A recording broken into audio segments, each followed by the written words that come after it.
This video is sponsored by iFixit, and I bought this broken, disassembled, probably missing pieces Switch Lite on eBay for $80. So now let's see if I can fix it and if it was worth it. This was one of the pictures in the listing for this Switch Lite that I actually bought, and the listing said that they took it apart to fix drifting Joy-Cons. It should be an easy fix for someone who has done it before. I really doubt that, but let's find out. I haven't even taken this easy fix out of the package yet. I can see loose screws and obviously it's all apart. So let's just hope all the parts are even here.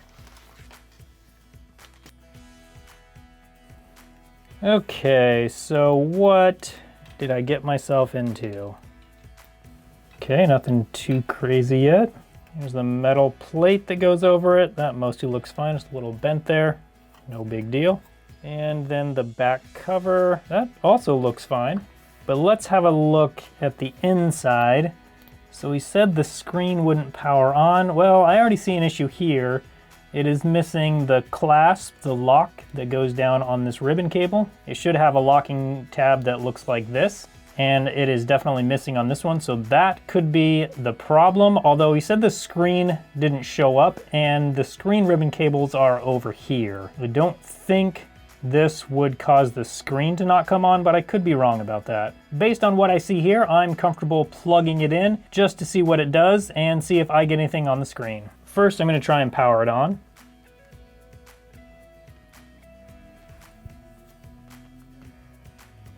Definitely nothing on the screen there. Based on these quick tests I've done on this, I think probably the problem is not the display, but I think the problem is that it's just not getting the signal to power on from this button, because that signal goes through this cable and into the motherboard through this connector right here.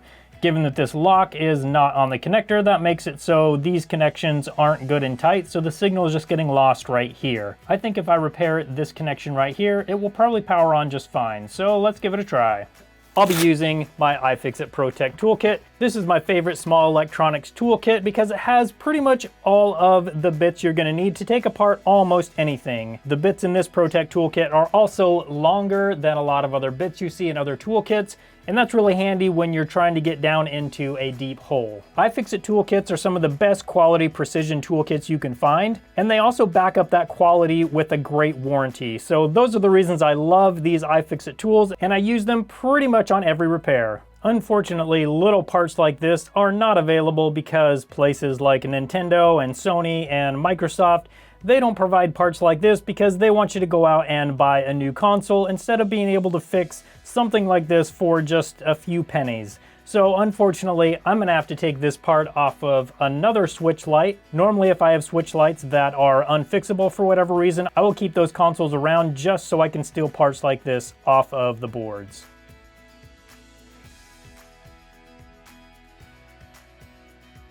Here's the little white locking tab we need to steal from this board, so I'm going to get set up under the microscope so we can see it up close. So first thing we want to do is unlock the locking tab, pull out the ribbon cable, unhook the battery, then we can work on pulling this little locking tab out without breaking it.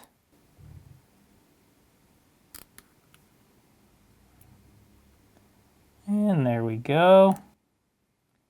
So next we'll remove this ribbon cable, and I already see another major problem. And if we look way down here, you can see this pin right here that's kind of crossing over these other pins. That's not good news. That means that that pin is all bent up, and if we can't straighten it, then we're gonna have to replace this entire connector. Hopefully we can. Even when you straighten it, sometimes that will actually cause it to break, so hopefully this is something we can just straighten out. Let's give it a try. Looking at it closer, I see another pin that's not in its groove. There's a groove right here and a groove right here, so each of those has a pin that needs to come down here, just like this one and all the rest of these little pins. So we're missing two of them. I can see this one right over here, and it looks like maybe I can see another one over here, but I can't quite tell for sure. They're definitely all messed up together right here.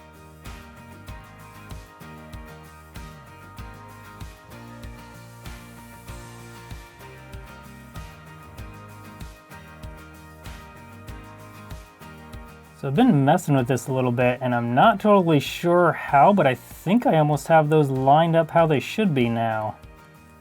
One of the keys to this type of repair is using a very thin tool to get in there. This actually is pretty thick to be doing it, but you also need something that's got a little bit of strength so you can really bend those pins around. So I think I actually have it pretty close. Now the other problem is I have to get this locking tab on here, and it's got to engage with all of these little pins. So it's got to be perfect in there, and if it's not, it's just not going to work. So I have to make sure all of these pins are as straight as possible, and I think they're about as straight as I can get them.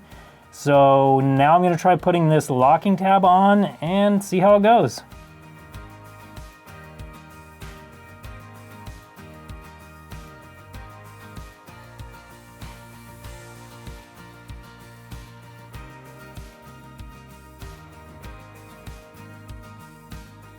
And got it.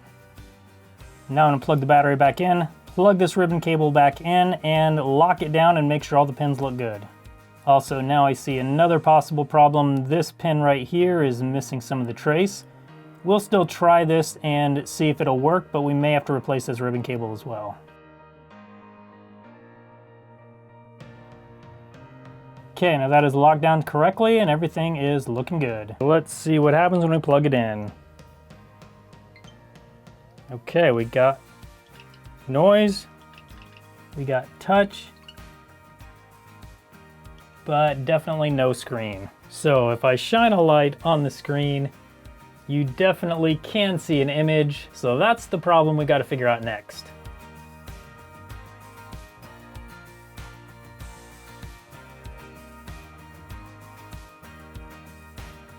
And I see no obvious problems on the circuit board.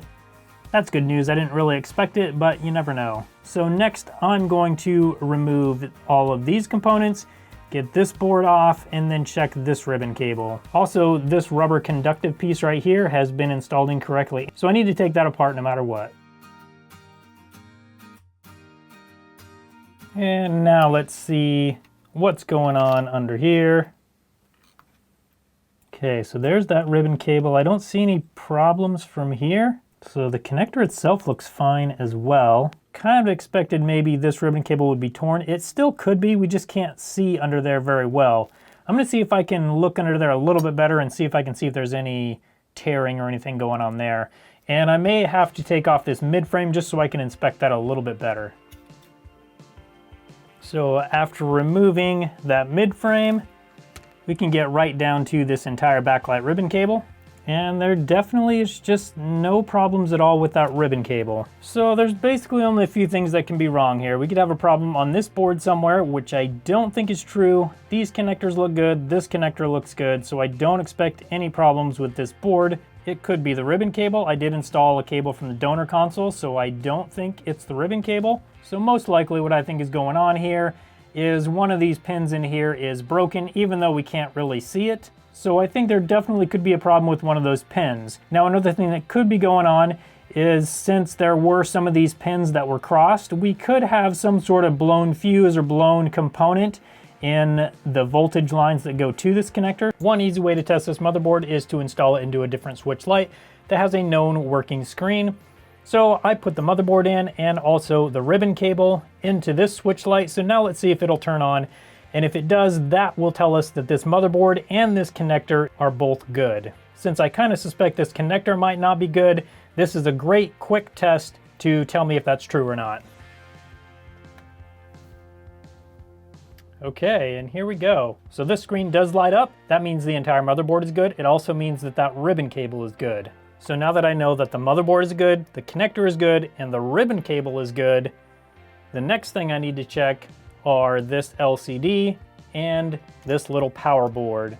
I'm actually just going to remove this board right here, install this one into this switch, and then see if it still works. That'll tell me if this is a good working board or not. And now this little power board is installed. Let's see if it still works. And we have a picture on the screen. So this tells me that unfortunately it looks like maybe the screen in the turquoise Switch Lite is faulty, but I need to test that.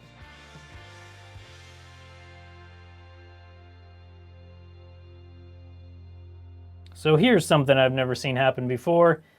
This screen just totally separated. Down along here is the digitizer and I think a top layer of the screen, because this is the bottom layer, and when I get it in just the right light, you can see all the liquid right there. So this LCD has separated. I'm guessing this thing was dropped or something like that, and that is most likely the cause of everything working except for the backlight.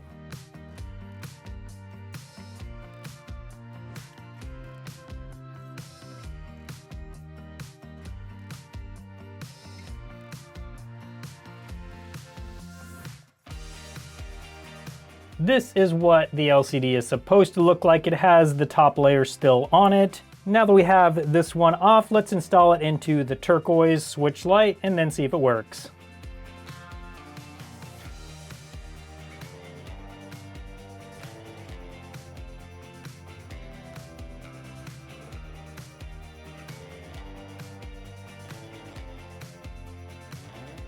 So this is basically the glass top layer of this LCD. I've never seen one do this before, so it's super interesting. And you can see this is just a super thin layer of glass that's even just a little translucent. And the back of it has the liquid from the LCD right on it. Now that that's done, I can install the working LCD into this turquoise Switch Lite. I already know that the touchscreen works, so we don't need to worry about that. That works fine. I just need to install the LCD, and then we can start the assembly.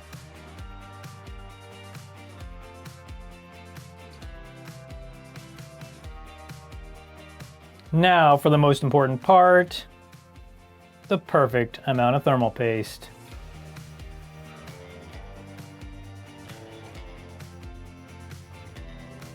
And now this Switch Lite is all back together. It's all cleaned up. Let's turn it on and see if it works. Oh, here we go. We've got a nice backlight on it. Touchscreen still works. And this Switch Lite is fixed and looking good. If you want to see more videos of me fixing switches and Switch Lites, I'll put a link up on your screen now so you can come hang out with me and watch me fix more stuff. Thank you so much for watching. Thank you to iFixit for sponsoring this video, and I hope you have a good one.